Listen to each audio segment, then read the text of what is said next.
I'll be taking a look at the Nikon P510 point and shoot camera. This is Nikon's flagship camera for 2012. It came out around March or April of 2012. And this is a 16 megapixel point and shoot camera. It is that big full body style. It is not a DSLR camera by no means, but it does got that big feel. So it is a big camera.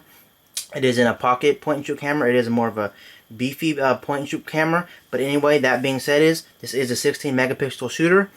It does shoot full HD videos at 1920 x 1080, very crisp videos. And the main reason you would actually buy this camera is for its large zoom. The zoom on this camera is a 42x optical zoom. Very, very large zoom on here. You can shoot about 3 or 4 miles down the road. Very good zoom on this camera. So if you need a big zoom on a camera, this has a very, very big zoom. 42x optical zoom. It is optical, not digital, so you won't get any graininess when you're zooming in, of course. And this is the two-tone color. They do make this in two varieties.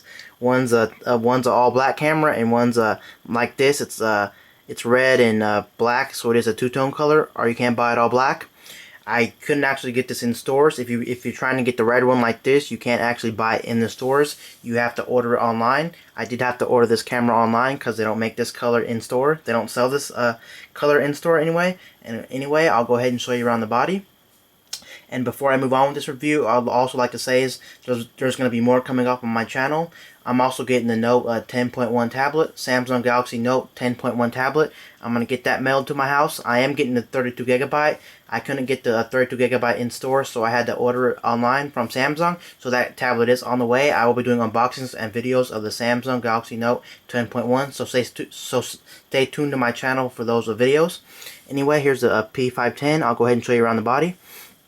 This also has GPS, and in my testings, I have tested the GPS out on this camera, and it wasn't very good. And when the GPS does actually work, it actually uses longitude and latitude. So when you're actually trying to determine where the pictures are taken, it'll be by longitude and latitude. So if you don't know how to read longitude and latitude, it's kind of a pointless GPS. But it does have a GPS on here if you'd like to use GPS. And also in my test, I have used the GPS function on this camera, and it didn't really work too well anyway. It'd always be searching for the GPS signal, and it really couldn't find it. I was outside, inside, every which way, and it still didn't work. But that being said, it may work for you. Anyway, I'll go ahead and show you around the body.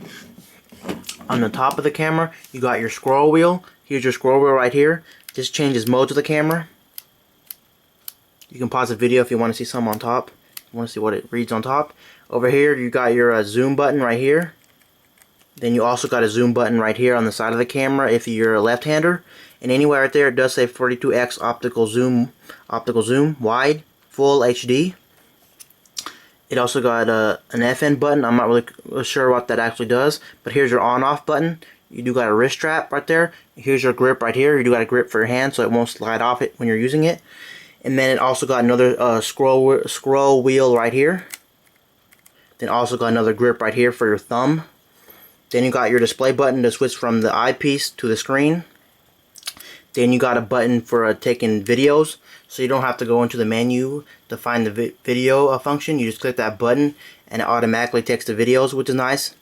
Quick start button for taking videos. You do got your playback button. You do got another scroll wheel right here, or you can click it if you would like. Then you could turn off and on your flash. You got a timer. You got macro mode. Macro mode on here isn't automatic, so you do have to switch it from normal mode to macro mode. If your subject is really close to the lens, it won't automatically be able to switch modes, so you do have to switch modes on this camera. Then you got plus and minus. I'm not sure if that does something to do with sensitivity or something. I'm not quite sure. And then you got your menu mode, and you got your dumpster, so you can delete all your pictures that you've taken if you don't like them. And on the back, it got your 4-inch or 5-inch screen. I'm not quite sure how big the screen is, but it is a nice, beautiful screen right here. One cool feature about this screen is you can actually pop it out, which is nice. So if you're in a crowd or something and you're looking down, or you have the camera way up in the air or something, you can swivel it. It can't swivel left to right though. It only goes out. You can't turn it left or right, but it's still a nice feature if you need to take a shot and you need to pop the screen out, which is really, really nice. And anyway, over here you do got It's not a microphone, excuse me. It's actually a port for, it's actually a speaker grill, so you can hear the videos you've recorded back. On the bottom of the camera, you just got your standard tripod mount. The tripod on here, just standard, regular. You don't need an adapter or anything. And here's a door for your battery and card. I'll go ahead and open that up. You do got a standard port for a standard SD card, nothing special, just a standard SD card is used on this camera. I think it will support up to 32 gig or 64.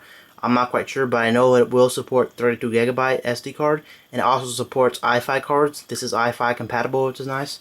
Here's a battery. Here's what it looks like. It doesn't tell you the milliamperes per hour on the battery itself, but it is a 4.1 battery, Nikon, lithium ion.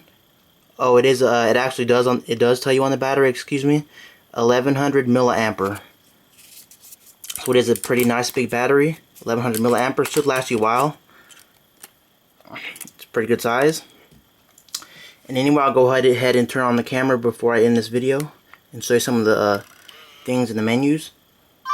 It does say cool pics, and you can change that the load up thing. I am out of memory because I didn't put an SD card on here, but it does have an internal memory of something. You can take about 5 pictures on the internal memory.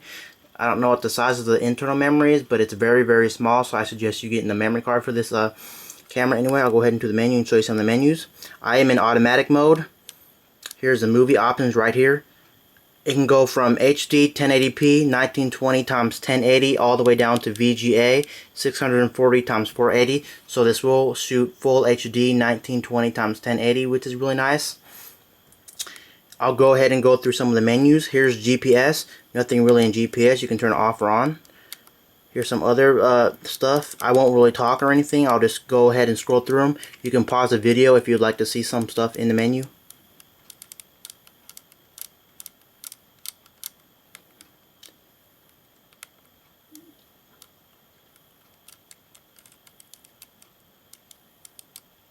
And depending on what that scroll wheel is on, will change the menus actually.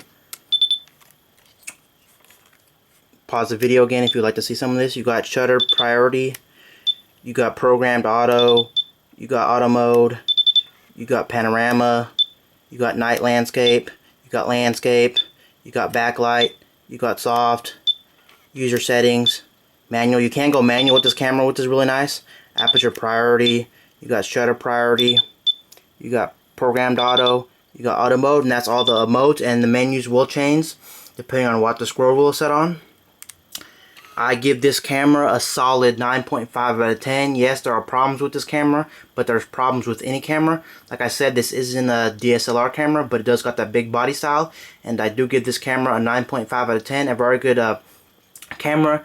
Pictures were nice and vivid, really nice pictures on this, especially the video capabilities on this camera are amazing. And one thing to know about this camera is when you take videos on this camera, the full zoom is allowed in video mode, so you can use the whole 42x optical zoom in video mode, which is nice.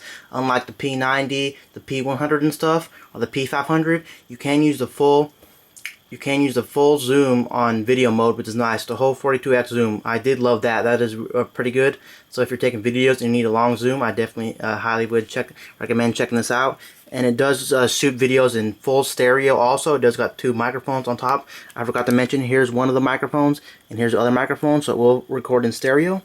And once again, this is the P510 point-and-shoot camera by Nikon, 16 megapixels, 42x optical zoom, and full HD video. And peace out. I'll see you guys later in my next video, and stay tuned for my Samsung Galaxy Note 10.1 videos and unboxings, and I will be doing tests of the pictures and the video quality of this camera. Once again, this is the Nikon P510. Peace out.